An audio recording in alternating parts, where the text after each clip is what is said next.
Bonjour à tous et à toutes. Alors, j'espère que vous allez bien. Donc, on va parler de Legendary Pig Nose. La Pig Nose parce que nez de cochon. Pour ceux qui le connaissent, petit ampli, hein, je précise. Voilà. Donc là, je l'ai pas fermé. Donc si je ferme la caisse, on va avoir un bruit plus sourd. Hein. Je vous montrerai au fur et à mesure. Attendez, je vais vous expliquer ce que c'est que ce bazar. Donc le Pig Nose est un ampli de voyage qu'on peut brancher sur secteur, qu'on peut brancher aussi pour utiliser comme overdrive ou fuzz, parce que du coup il fait le clean mais léger, il fait plutôt un overdrive et ensuite il fuzz pas mal. Alors, il est pour la modique somme de 130 et quelques euros, voilà à peu près sur internet, sur les sites qui le vendent.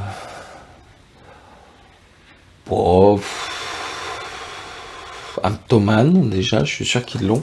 Moi, je l'ai acheté d'occasion, mais neuf, parce que le gars l'a acheté, mais je m'utilisais.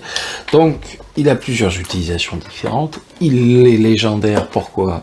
Je vous ai dit Legendary, parce que Eric Clapton, par exemple, l'a utilisé, Jimmy Page, et on voit Paul McCartney, je crois, sur une photo avec le Pig Nose. Voilà, donc d'où le nom Legendary. Donc c'est un transistor. En même temps, sous ce format-là, vous n'avez pas trouvé des lampes, quoi. Surtout qu'il est portable. Vous avez vu, j'ai ouvert, il y a des piles, voilà, etc. Donc l'ampli est de voyage. Donc on a un léger son clair, si on veut.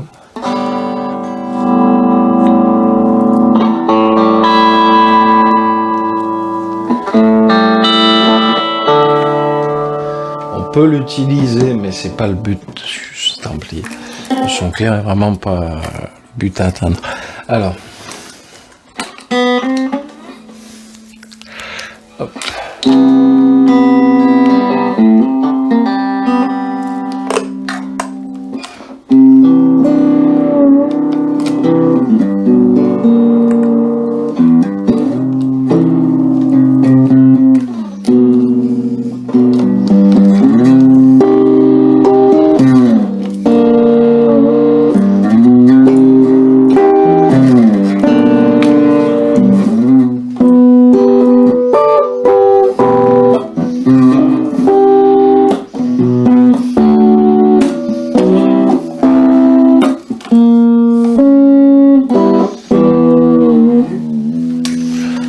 Pour le son clair, on va dire à peu près clair.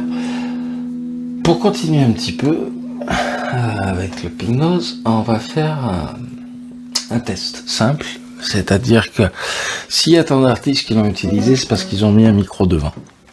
Pourquoi? Parce que là, par exemple, je vais vous jouer. Je vais partir sur l'overdrive.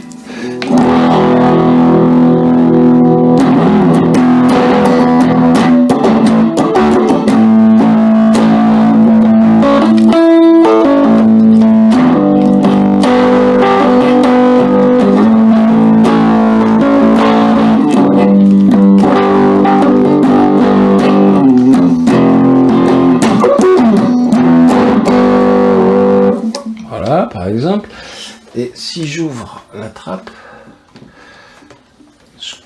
vous l'avez vu tout à l'heure, là je l'ouvre légèrement. On passe de un son sourd à un.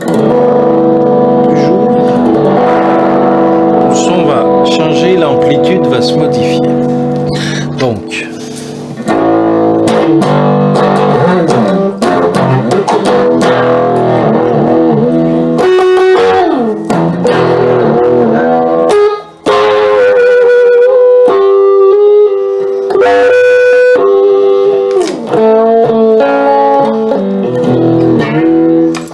bon, alors c'est bien, hein, jouer comme ça, mais si on pousse un peu plus fort.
Voilà, c'est tout pour aujourd'hui. Pourquoi? Parce que je vais juste vous montrer le Pignose, juste vous montrer que ça existe, un petit appareil qui envoie la patate, qui, bon, voilà, le prix est un peu cher, mais c'est un très bon ampli, qui a une histoire intéressante, que je pourrais vous raconter, mais que d'autres ont fait bien avant moi, donc je vois pas trop l'intérêt de raconter.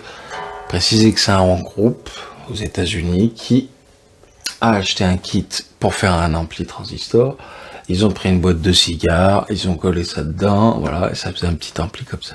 Il est devenu populaire à partir du moment où on a fait des réclames, des pubs, du coup dans des magazines où en fait on prenait une page à 4, n'importe quelle page à 4, bon, montrer qu'il est petit, mais vous avez déjà vu de toute façon.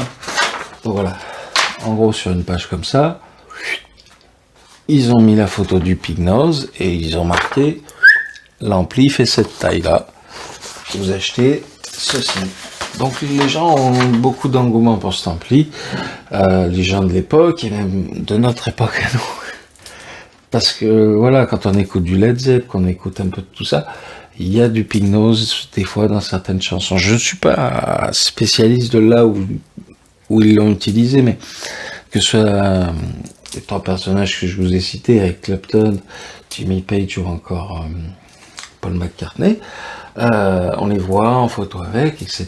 Donc je sais qu'ils ont dû l'utiliser soit à la maison, soit pour composer. En tout cas, c'est un outil intéressant parce qu'il est nomade. Voilà, donc quand on ferme la boîte, on s'en va avec. Mal refermé. Voilà, on s'en va avec. Et puis en fait, mais c'est très bien fichu. Hein, de toute façon, le Pignose est pas mal. Donc, il n'est pas lourd, dingue, il doit faire 2 kilos. Vous pouvez le mettre, l'accrocher par là, avec tout simplement, vous prenez une sangle de guitare, vous le mettez sur le côté, vous jouez, voilà. Donc, c'est bien parce qu'il y a du son clair. Bon, je vous ai dit, c'est pas fait pour, hein, mais il y a un son clair quand même. Il y a un son drive, puis il y a un son fuzz qui est sympa. Voilà, donc ces 3 facettes-là exploitées, d'autant plus qu'il est facile à transporter si vous partez en voyage, voilà. Vous pouvez emmener votre guitare électrique, vous faire plaisir, etc.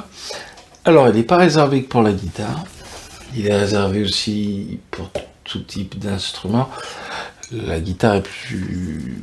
Voilà, de façon conventionnelle, on l'utilisera plus pour la guitare, mais on peut l'utiliser pour l'harmonica. Et je vous ferai une vidéo un jour où j'utiliserai le Pignose avec le micro-harmonica, etc.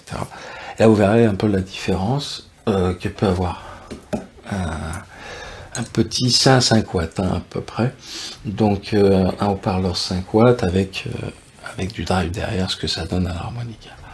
Donc, bon, je vous laisse là-dessus. Peut-être que je joue un petit peu encore. En tout cas, j'espère que vous aurez apprécié, que vous aurez découvert quelque chose. Si vous connaissez déjà, vous avez écouté quelques petites choses. Et pour ceux qui connaissent pas, franchement, achetez-le si vous avez des moyens, parce que 130 et quelques euros, bon, faut les sortir en neuf. Après, vous pouvez les avoir en occasion comme d'habitude. Ça se trouve facilement. Voilà. Je vous dis bye bye. Plein de bisous. Et puis peut-être la semaine prochaine, j'ai décidé. Bon, sur ce, bon week-end en tout cas, et bon visionnage. Si vous êtes resté jusqu'au bout, merci. Vous pouvez vous abonner, ça me fera plaisir. Et voilà. Donc, vous pouvez liker, vous pouvez mettre un commentaire. Et voilà, bon, j'ai à peu près tout dit. Allez, bye bye, et à bientôt, j'espère, sur la chaîne.